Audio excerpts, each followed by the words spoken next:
Hi everyone, and welcome to the final installment of the Endgame series. This time we're going to look at ideas concerning mate and stalemate in the endgame.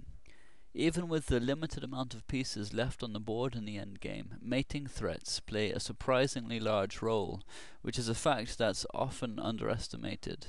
Even a limited army can be formidable if the pieces are properly coordinated to pursue the enemy king. The following game was played between GMs Alexander Beliavsky and Jonathan Spielman in 2002, and I'm just going to jump forward now to the position I want to talk about, which is move 52 at this stage. And Beliavsky with white is to move, and he's in check from the knight here on g4. And despite that, he's easily winning with a rook against 3 pawns, and he now has a completely winning continuation. If you want to try and spot it, then stop the video now.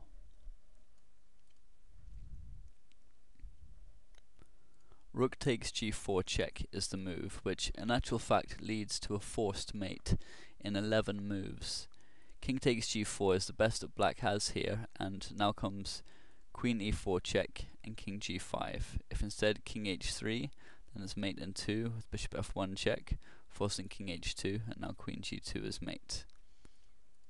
So king g5 is best, and now comes queen takes g6 and king h4. The only other move is king f4, but then queen f5 is mate. So king h4, and now queen g3 check, forcing king h5, queen h3 check, again forcing king g5, and now queen f5 check, once more forcing king h4. If instead king h6, queen g6 of course is mate.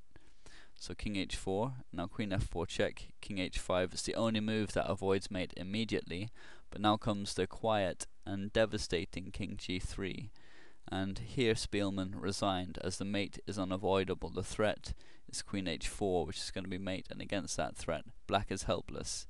If he tries f5, for example, now comes queen takes f5 check, forcing king h6, and now queen h7 check, king g5, and queen h4 is mate. And it's important to note that the active white king in the creation of the mating threats was decisive and a crucial component. Okay, on to our next example.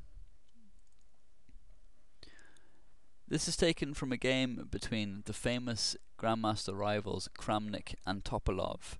It was played at a blindfold tournament in Monaco in 2003. As always, Kramnik with white here found the most accurate move, even blindfolded. If you want to try and spot it, then stop the video now.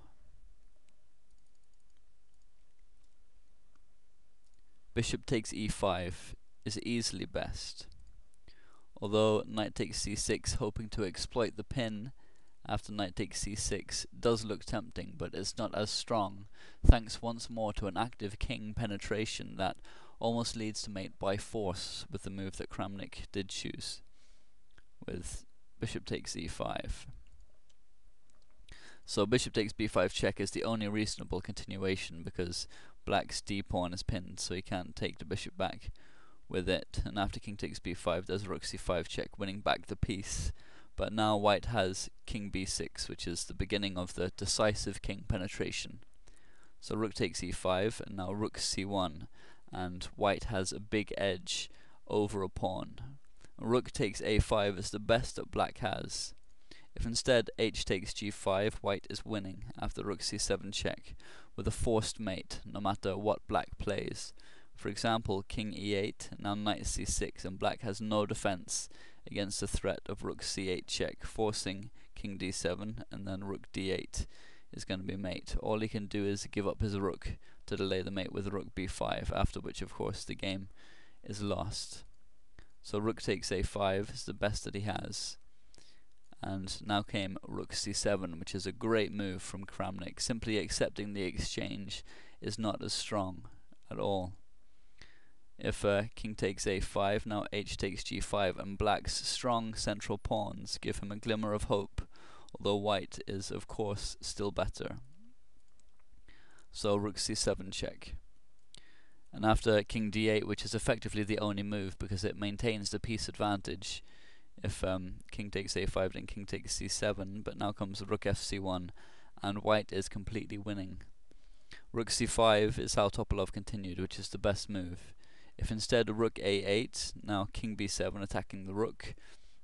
Rook a4 is the only reasonable move. Now rook c8 check, forces king d7, and rook 1 c7 is mate. And note again the power of the active king. So rook c5 from Topalov. Now rook 1 takes c5, d takes c5, and now king c6. And here Topalov resigned because he has no defense against the threat of simply rook a7 to a8, which is going to be mate. So it was very fine play from the great Russian grandmaster, one of my own personal favorite players, Vladimir Kramnik. Okay, now let's look at some stalemate examples. It's not rare for stalemate ideas to influence endgame positions. Sometimes it's the last resort in a difficult situation. The moral is that when material is limited, so much that you can only move one or at most two pieces, you should watch for stalemate possibilities. In particular, when your king cannot move, you should consider stalemates. This position is another Kramnik game, this time against Hungarian Grandmaster Peter Leko, from a game they played at Tilburg in 1997. Kramnik, with white, has managed to win a pawn, but Leko is a very resilient defender, and he found a move that practically forces a draw here. Rook b3, because after the expected and strongest answer, rook b7, to preserve the b-pawn, black has d4, and after king g5, d3, pushing the pawn closer to promotion, but now after king takes g6, apparently sealing the deal, black has the shot rook takes b5, which secures the draw. If instead d2, now rook d5 wins for white.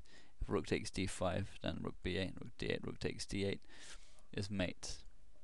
So rook takes b5, and after rook b takes b5, d2, rook b d5, d1 queen, rook takes d1, and now the cunning rook d6 check. And here Kramnik agreed to a draw because that's the only possible outcome from every continuation.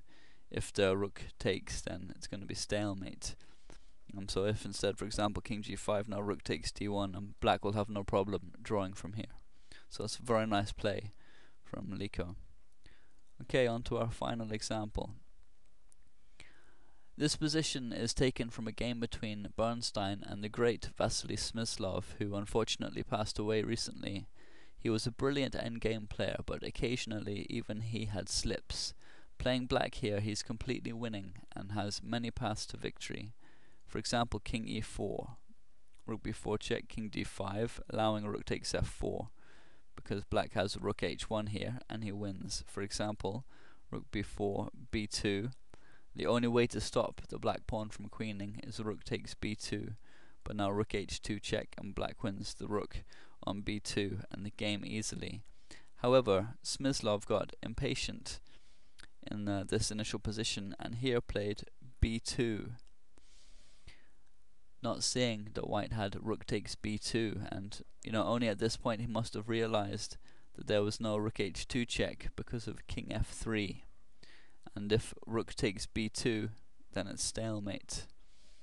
And the game continuation went on for 2 more moves, and the players agreed to a draw, as that was all that could be had from the position. So even the greatest players can overlook stalemate, and it should always be considered as a potential plan if the position permits it and you find yourself in trouble.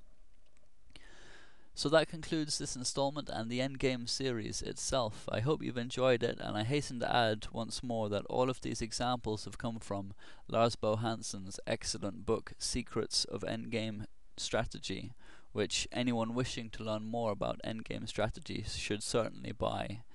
My focus for the foreseeable future will of course be on the upcoming World Championships between Vishy Anand and Veselin Topalov, which is certain to be a great contest. So I hope you enjoyed this video and found it instructive. Please leave any comments or thoughts. Thanks very much.